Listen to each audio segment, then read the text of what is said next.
Hi there, Chris here with another fresh tip for you all. In this video, we're going to continue our look at Molotow's Blackliner markers, and these come in various sizes, as you can see here.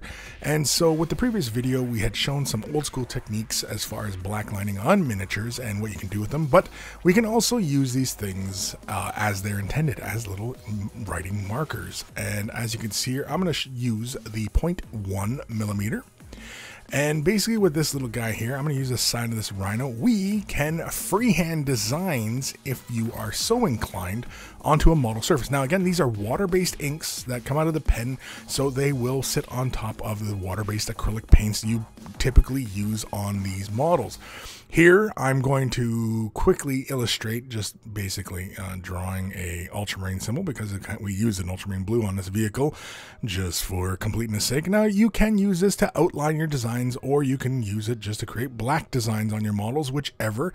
But I know a lot of people struggle to create the right thinness of paint to illustrate and draw designs on their models. And here's a quick way. It's not terrible looking freehanded ultramarine symbol, but I think you guys get my point here. And here, really quickly, I'm just going to show drawing a kind of a Maltese cross, which is often used for Templars. You know, again, it's just to illustrate that, you know, you can quickly fill in the design and, you know, just basically doodle on your models really with this stuff. And because it comes in various thickness of nibs on the pens, you can get quite detailed in your drawings. And again, this is a great way to work out illustrations on a model surface. Here with the 0.05 model marker, I'm going to show something as well. This is a great way of doing eyeballs on your model. So again, for those of you out there who struggle to do eyeballs, really quickly with this pen, I just quickly tap the little center of the eye here. I can kind of see what I'm doing here, and I was like, oh, that's a little not enough there, so I do bring it up closer to my eye so I can see what I'm doing. And as you can see there, it does accomplish the goal. It paints the eye without really minimal amount of fuss.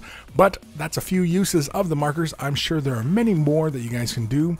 Huge thank you to all my patrons for your support. Without your support, these videos would not be possible. If you're considering Patreon support, click the link in the description below, and there's various tiers you can support at. And a huge thank you for all of you.